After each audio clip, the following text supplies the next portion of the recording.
विक्रम जैसा महान उपकारी, दीन दुखियों के मसीहा जो बने हुए, उनको छोड़ करके तुम एक चोर से प्रीति लगा रही हो। धिक्कार है हे बहन, तुझे धिक्कार है, लानत है तुम्हारे को। क्योंकि कोई खराब काम करता है तो यही कहते तेरे को लानत है, लानत है तेरे को कि ऐसे चोर से तुम प्रीति बना रही हो, उस विक्रम को छोड़ करके, पति को छोड़ करके। ये बात सुनते ही खापर इतना आवेग में आ गया कि मेरे लिए हल्का शब्द जो कह रही है, क्योंकि वो चोर है, अन्यायी है, अत्याचारी है, सत्यशील सदाचार से भ्रष्ट है, वो उन शब्दों को बर्दाश्त नहीं कर पाता है।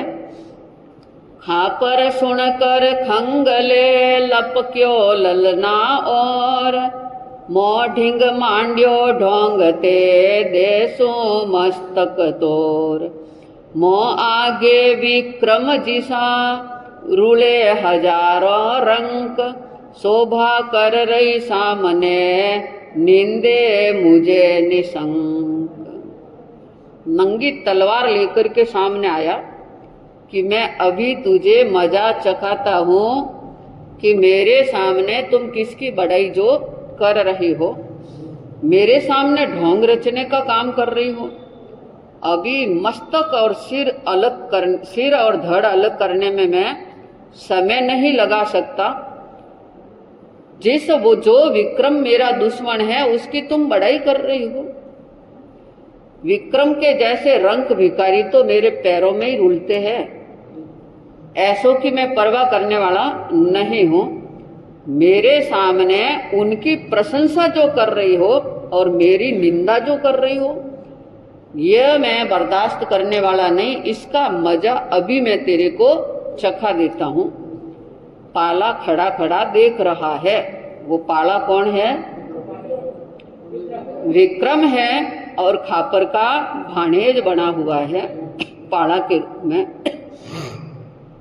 मान जा बात आए पागल, अगर तुझे जान प्यारी है, अन्यथा ख्याल रख लेना, खींच लो खाल सारी है।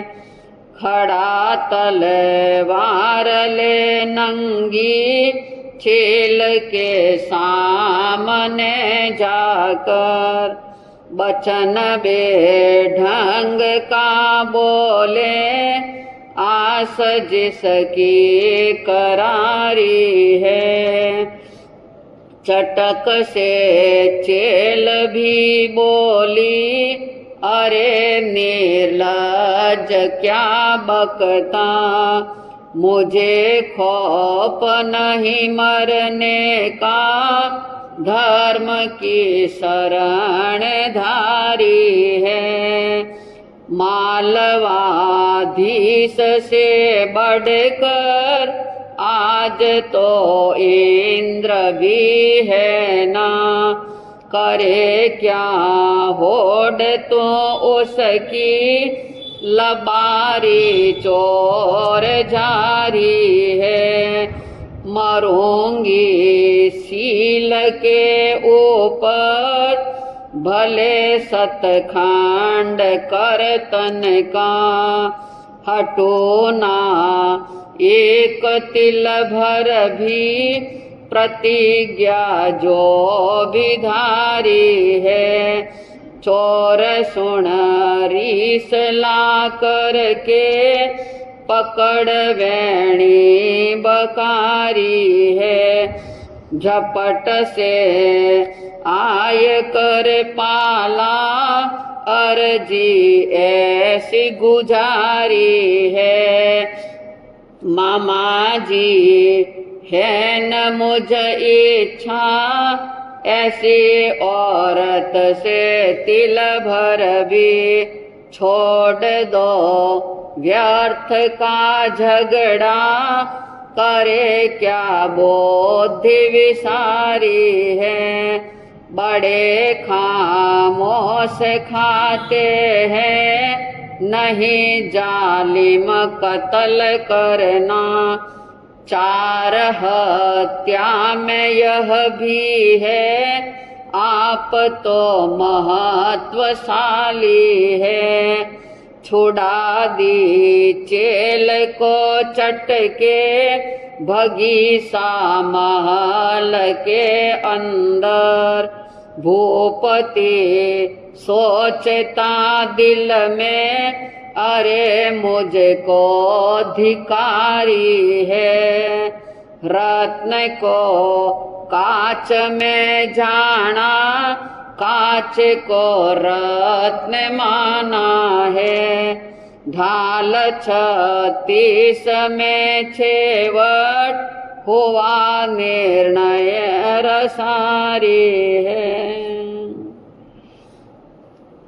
नंगी तलवार लेकर सामने आया कि या तो मेरी बात को मान लो, अन्यथा अभी तुम्हारी खाल खींचने में कोई समय नहीं लग सकता है। जो तुमने शब्द बोले हैं, मैं उन शब्दों को भी बर्दाश्त नहीं कर सकता। नंगी तलवार लेकर चेल के सामने खड़ा और बड़े ही अपशब्दों का उच्चारण विक्रम के लिए भी कर रहा और स्वयं उसके चेल के लिए भी कर रहा है। पर वो चेल बोल रही बड़ी वीरता के साथ में, क्योंकि वो सत्यशील सदाचार का पूर्ण रूप से पालन करने वाली जो नारी है, जिनके शब्द निकल रहे कि अरे निर्लज्ज, तुम्हें शर्म आनी चाहिए। तुम अपने मुंह से क्या बोल रहे हो, किसके लिए बोल रहे हो? मुझे तनिक मात्र भी खौफ नहीं है, चाहे मेरी मृत्यु हो जाए तो भी मुझे कोई परवाह नहीं है, मैं उससे डरने वाली नहीं हूँ।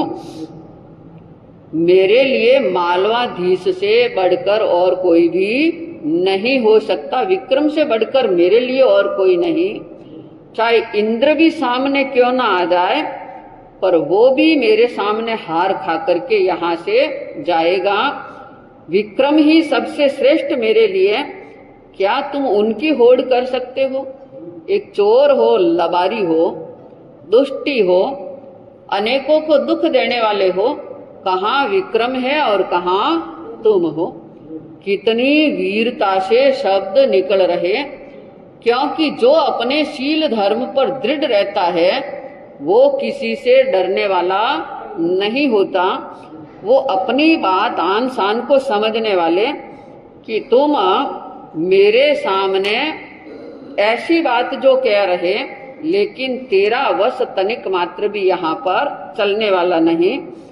शील धर्म के ऊपर मैं अपने प्राण त्यागने के लिए तत्पर हूँ, लेकिन तुम्हारी बात को मैं स्वीकार करने के लिए तैयार जो नहीं हो सकती।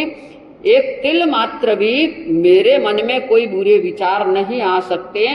मैं अपनी प्रतिज्ञाओं पर पूर्ण रूप से दृढ़ हूँ। इस बात को चोर सुनता है और आग बबूला हो जाता है, क्योंकि उसके अभिमान को ठेस पहुंच रही है। जैसे दुर्योधन के अभिमान को ठेस पहुंची थी और उसका बदला लेने के लिए महाभारत खड़ा हो गया था, ऐसा ही दुष्टी व्यक्ति जो होता है वो अपने अभिमान को ठेस पहुंचती है तो कुछ भी करने के लिए तैयार हो सकता है। कि तुम जो वचन कह रही, इसका फल मैं अभी तेरे को चखा देता हूँ। जैसे ही आगे आया और एकदम वैणी पकड़ करके घसीटने के लिए तैयार हो रहा है चेल महारानी को, और जेल भी एक तरफ खड़ी खड़ी देखती जा रही है। जैसे ही घसीटने की तैयारी कर रहे और पाला एकदम सामने आ रहा है, देखिए कि वो पाला भी कितना मन में साहस है, धैर्यता है, अपनी धीरज को खोने वाला नहीं।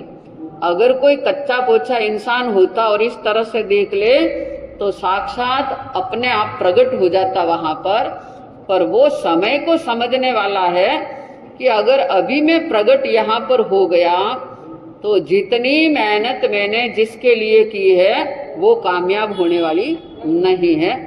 सामने आकर मामा से कह रहा, हे मामा, ऐसी औरत से मेरे को तनिक मात्र भी इच्छा नहीं है, आप इस प्रकार का कार्य छोड़ दीजिए। देखिए समय को समझते हुए कितनी गंभीरता को लेकर के वो चल रहा है कि आप व्यर्थ का झगड़ा छोड़ दीजिए। बुद्धि विसारी की बात खापर के लिए कह रहा, पर जो क्रोध में आया हुआ इंसान है, अभिमान में आया हुआ इंसान है, वो कोई बात को समझ नहीं सकता है। ऐसा ही उसके लिए जो हो रहा, आप तो बड़े खामोश वाले हैं, आप बहुत बड़े राजवी के रूप में हैं, इतने सद्गुण आप में भरे हुए हैं, और व्यर्थ का यहाँ पर झगड़ा आपने शुरू कर दिया। हे मामा साहब, ऐसी छोटी छोटी बातें आपको शोभा देने वाली नहीं है, क्योंकि आप ठहरे एक महान व्यक्ति, और इस तरह के झगड़े विवाद में जो आप पड़ रहे हैं, हे मामा साहब, आपको पता है कि 4 हत्याओं में से स्त्री की हत्या भी एक सबसे बड़ी हत्या होती है। इसलिए स्त्री की हत्या नहीं करनी चाहिए, बालक की हत्या नहीं करनी चाहिए, गुरु की हत्या नहीं करनी चाहिए। और त्यागी महान आत्मन है, कैदी में बंधा हुआ है चाहे वो, पर उसकी भी हत्या नहीं करनी चाहिए। तो आप स्त्री की हत्या करने के लिए आगे बढ़ रहे, यह आपको शोभा देने वाली बात नहीं है। इतना कहते हुए चेल को उसी समय छुड़ाने का काम कर दिया, और चेल वहां से सीधी अपने महल के अंदर चली जाती है। द्वार बंद कर दिया जिसने। राजा सोच रहे कि धिक्कार है, मुझे धिक्कार है, अपने आप पर धिक्कारा दे रहे। क्यों दे रहे हैं? राजा इसलिए अपने आप को धिक्कारा दे रहा कि जिसको रत्न समझा था मैंने, वो तो कांच निकली है, और जिसको कांच समझा वो क्या है? रत्न है। चेल को और जेल की तुलना करते हुए कि जेल को मैंने पटरानी जो बनाया, इतना मान दिया, सम्मान दिया, लेकिन वो रत्न नहीं, वो कांच के रूप में है। क्योंकि प्रीति किसने लगा दी? उस चोर से प्रीति जिसने जो लगा दी है। और जिस चेल को मैंने कांच का टुकड़े के समान समझा था, वो एक महान रत्न के रूप में नारी है। पर मैं बुद्धिमान होते हुए भी इस बात को समझ नहीं पाया, अपने आप में धिक्कार रहा है। खेल खेल शाखा पर चलियो, आया सिद्धवड़ हेट, पाला से खापर कहे, भली भई तुझ भेट। अब जाओ निज घर सही, वह लो आजे काल, धन लेवांगा बेच के, इद को देंगो माल। ये सारा खेल खेलते खेलते वापस सिद्धवड़ के नीचे आ गए। पहले ये सब 6 जने थे, और अब कितने हैं? 2 जने जो आए हैं सिद्धवड़ के नीचे। और पाला से खापर कह रहा कि हे भाणे, आज तेरे से मिल करके मुझे बड़ी खुशी हुई है, पर अब तुम अपने घर पर चले जाओ, क्योंकि मैं मेरे स्थान पर जाऊंगा और तुम अपने स्थान पर चले जाओ। ये धन जितना भी लाया है, हीरे पन्ने माणिक मोती विक्रम के भंडार से, कल इस समय यहाँ पर आ जाना, और सबको मैं बेच करके दे दूंगा, और उसमें से थोड़ा माल तेरे को मैं ज्यादा दे दूंगा। ये बात सुनते ही विक्रम भी बड़ी बुद्धिमानी से बात जो कर रहे हैं।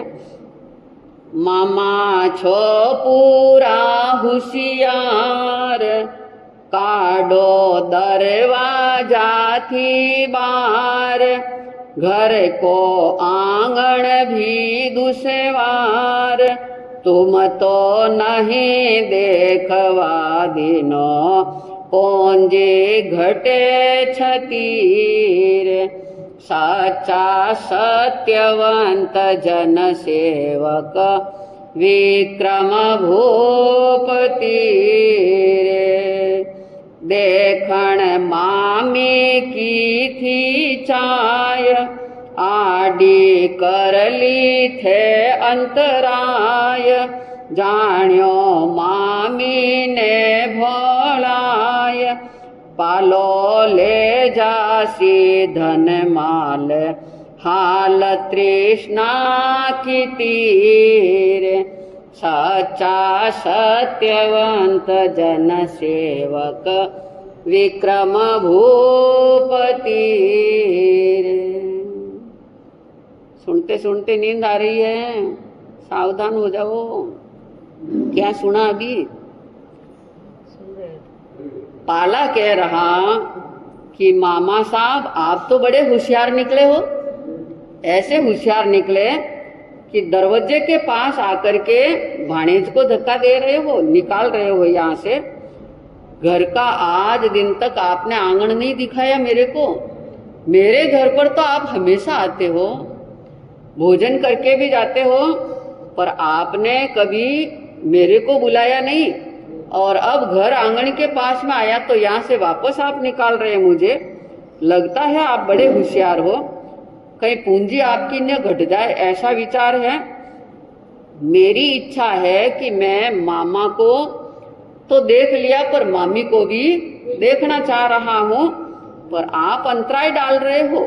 आज दिन तक मैं मामी से मिला नहीं। आज मेरी प्रबल इच्छा है कि मैं मामी से मिलूंगा, पर आप मन में सोच रहे हो कि कहीं मामी से मिल गया तो धनमाल लेकर के चला जाएगा। लगता है मामा जी अभी तक आपकी तृष्णा कम नहीं हुई है, पर आप निश्चिंत रहे। ऐसा विचार आप अपने मन से निकाल दे। नहीं है मामा चाय मारे पूंजी तणी, गाड़ी राखो गाड भले माया भणी। कहे खापर मत बोल लौट जा घर अभी, मामी से मिलवाय और दूंगा कभी, हाँ और दूंगा कभी। मामा भी बड़ा होशियार है और भांजा भी बड़ा होशियार है। मामा कह रहा कि देख ऐसी छोटी छोटी बातें मत कर मेरे सामने। अगर तेरी इच्छा ऐसी है तो मैं कभी मिलवा दूंगा। पर भाणेज कह रहा हे मामा मेरे कोई पूंजी की जरूरत नहीं है, आपका माल मुझे नहीं चाहिए। आप अपनी पूंजी को गाड़ी रखो अपने घर में, मैं 1 टक्का भी आपसे लेने वाला नहीं हूँ। पर मामी से मिलना जरूर मैं चाह रहा हूँ। खापर सोच रहा कि ये बड़ा धूर्त है, मेरे साथ जो चलना चाह रहा है। देख अभी तेरे से कह दिया तू यहाँ से लौट जा, मामी से मिलने की इच्छा है तो मैं और कभी मामी से मिलवा दूंगा, पर आज मैं तेरे को साथ में नहीं ले जा सकता। नीतिकारों ने कहा है वो बात खापर के दिमाग में आ रही नीति की बात। ऐसी कही गौन कियो हिया में विचारे चोर, ठोर दिख लादू कैसे छोकरो छंटेल है। भुजंगम भामणी रो भूप भाट जाट जार, सिंह आग जल जाल खतरा को खेल है। इन्हीं को विश्वास कर निमंत्रण नाश हुको, चौड़े देय देख लेना कैसा अंतरेल है। कंस को पछाड़ा कृष्ण इतिहास बता रहा, ऐसा नहीं मूर्ख में फांसू करे फेल है, हाँ फांसू करे फेल है। मन ही मन में सोच रहा है और इतना कह करके भाणेज को गौण कर रहा है कि तुम जाओ यहाँ से, मैं साथ में तुम्हें नहीं ले जा सकता। सोच रहा मैं अपनी जगह कैसे बता सकता हूँ, ठौर कैसे बता सकता हूँ। मन में ही मन में वो विचार चल रहे हैं, क्योंकि जाट जमाई भांजा रेबाड़ी सोनार, इतना नहीं है आपरा कर देखो किरदार। तो ये तो भांजा ठहरा है। नीतिकारों ने जो बात कही है उसका मैं उल्लंघन कैसे कर सकता। भांजे का कोई विश्वास मुझे जो नहीं हो सकता है, और फिर ये तो इतना चंट है कि बात में से बात निकालने वाला है। ऐसे का विश्वास कभी हो नहीं सकता। मौत को निमंत्रण मैं देने वाला नहीं हूं। अपने आप में सावधान मुझे जो रहना है।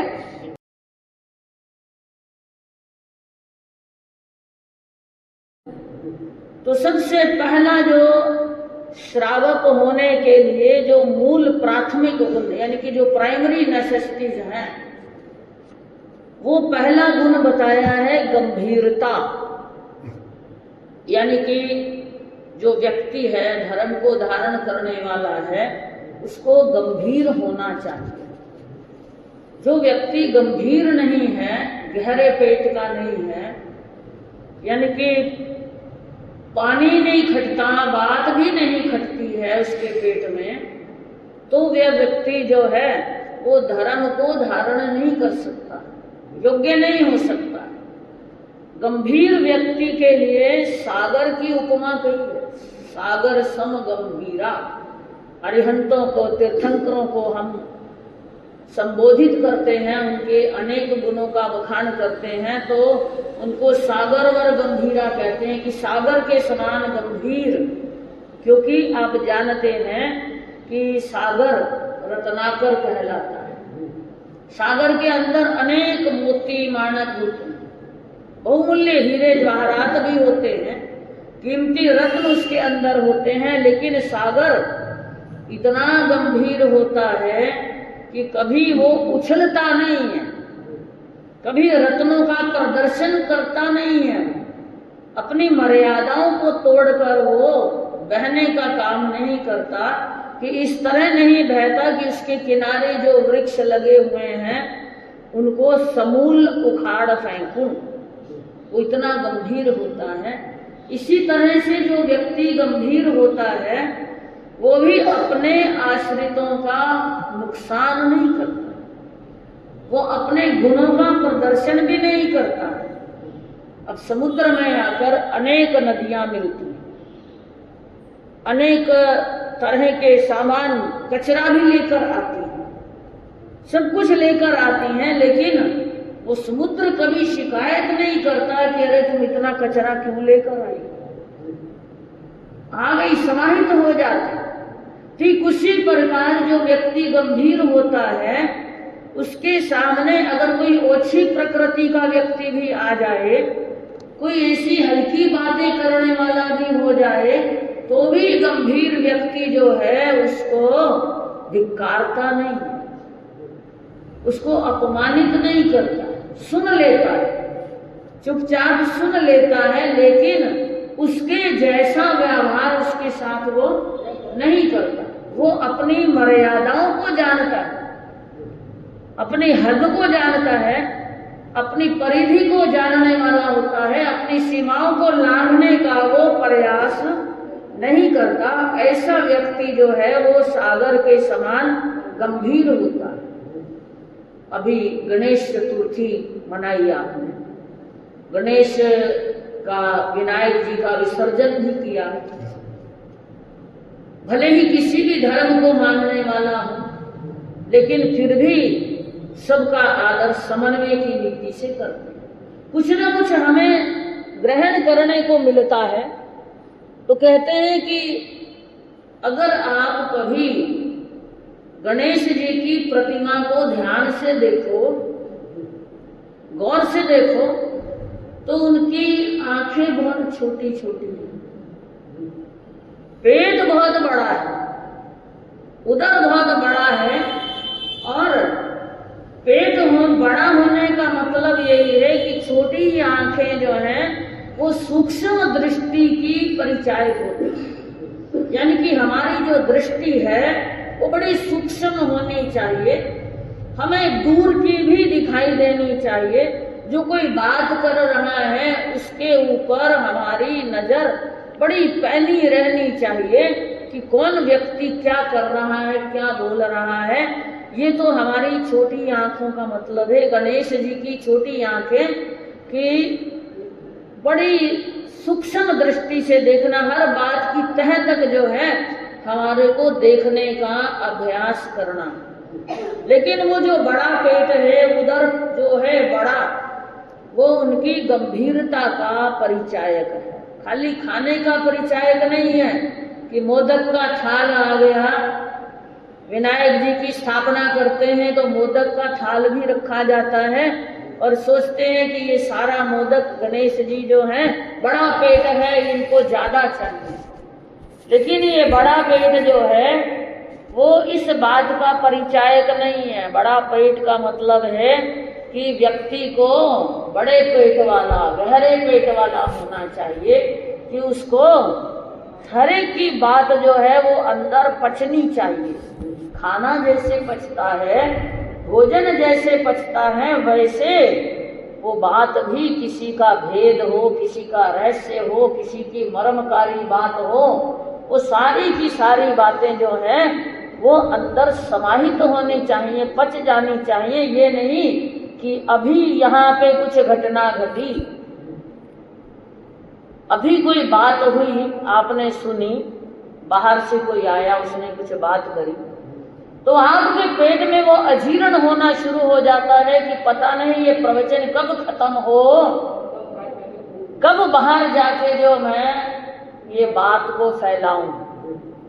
और आजकल तो जुबान से फैलाने का भी काम नहीं, वो आपके जो मोबाइल हैं, फटाफट जो हैं, सड़क पे भी कोई दुर्घटना घटित होती है तो उसकी सहायता करना तो भूल जाते हैं, वीडियो बनाने शुरू कर देते हैं। वीडियो बनाया, फिर उसको वायरल करा,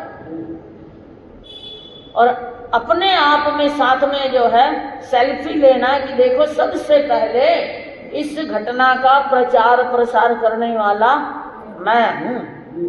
यानी कि यहां भी मैं, मतलब ऑलवेज फर्स्ट जो है वो रहने का भाव, ये गंभीरता का परिचायक नहीं है।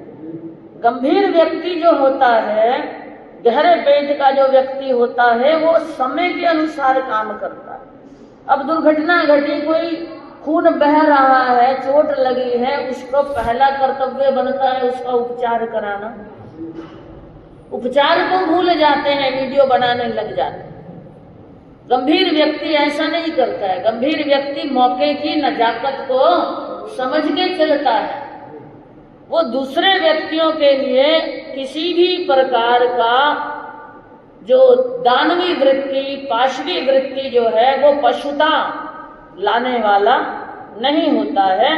वो अफवाहों का बाजार भी गर्म करने वाला नहीं होता। अफवाहें फैलाने वाले कई माहिर होते हैं कि कोई छोटी सी बात हो उसकी बड़ा करके जो है उसको कहला देते हैं। लेकिन जो गंभीर होता है वो अफवाहों का बाजार कभी गर्म करने वाला नहीं होता।